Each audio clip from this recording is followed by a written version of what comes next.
As we prepare for Season 5 of the Amazing Build series and the release of Elatrion, we have to remember that not all hunters have access to the same gear, weapons, and especially jewels. So I'm Darcblade with a budget build for the Insect Glaive in Monster Hunter World Iceborne. Now the main purpose of a budget build is to provide a build for newer hunters who do not have a large jewel collection. Thus the builds featured in this series make use of a lot of alpha armor pieces that should allow newer players to farm more jewels for their collection. The Insect Glaive is a highly mobile weapon and gives players the option to take to the skies to take on monsters from above.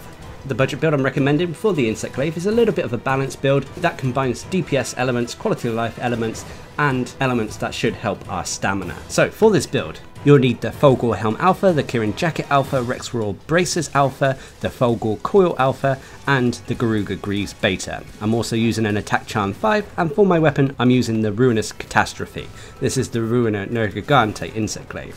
To be honest, you can use other Insect Glaives if you wish, so long as they don't require handicraft.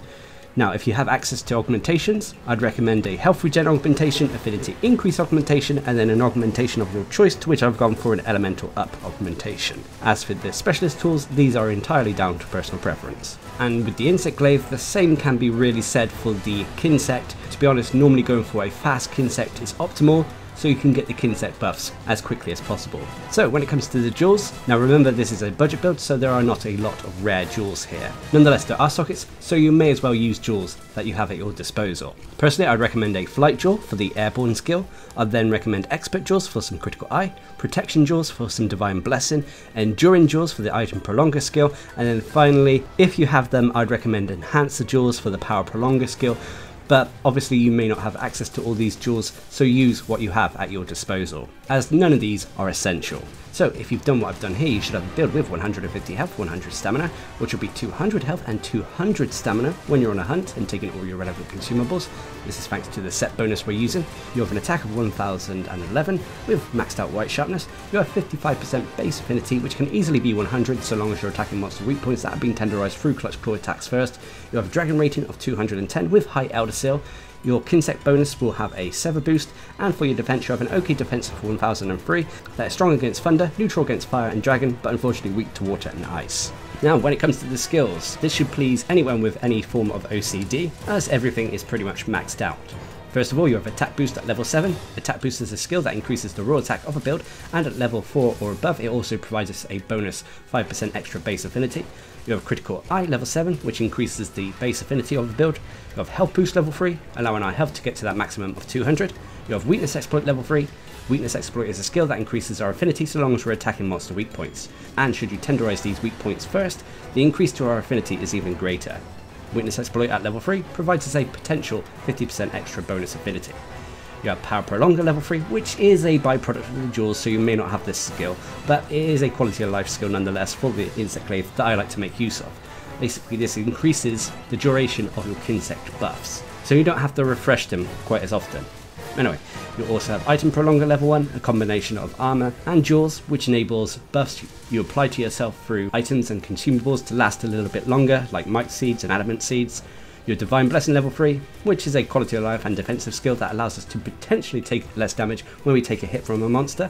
You have Airborne level 1, which is a byproduct of the jewels we're wearing, which is all thanks to the Flight Jewel. This is highly recommended if you like to use the Insect Glaive in the air, as it will increase your damage from your attacks whilst you're airborne. And finally you'll have Resuscitate level 1. Resuscitate is a skill that when we get a blight on our hunter, it will give us improved evasion and reduced stamina consumption. And then finally for the set bonuses, you only have one of them, which is Anjanath Dominance, Stamina Cap Up, allowing our stamina to get to a maximum of 200, which enables us to stay in the air for longer periods. So there we have it, that is the budget build for the Insect Glaive. As you can see, it is a pretty straightforward and yet balanced build for the weapon. But unfortunately it does come with pros and cons, as with all builds in the game. The biggest pro for this build is its balanced damage output. Thanks to having maxed out Attack Boost, Critical Eye and Weakness Exploit, you're able to deal out a decent amount of damage to a monster. On top of that, it also comes with quite a few quality of life skills, thanks to having Power Prolonger, Item Prolonger, Divine Blessing, Resuscitate and Stamina Cap Up. It's going to make hunts feel a lot more easier than they actually are. And then finally, as with all these budget builds, this build can be pretty much used against any monster, regardless of their elemental or element weaknesses. This is because the raw attack of the build is so high and the elemental rating of this build is so low. Of course, if the monster is weak to dragon, this build is going to do even more damage. But of course there are cons. The biggest cons for this build is, first, it's a jack of all trades but master of none. It's definitely balanced and should make hunts feel quite easy, but it's not going to be the fastest killing build out there.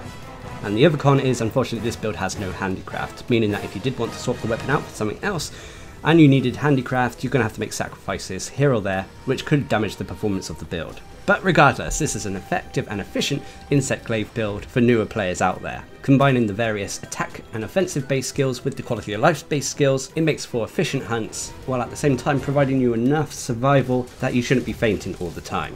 So that is the budget build for the Insect Glaive. Of course, as you farm more and more, hunters will get more gear and weaponry, as well as expand their jewel collection. When this happens, I hope the other builds featured in the Amazing Build series will come in useful. So until next time, I've been Darcblade, bringing you a budget build to the Insect Glaive in Monster Hunter World Iceborne. Hope you enjoyed the video, thanks for watching, subscribe and like for more.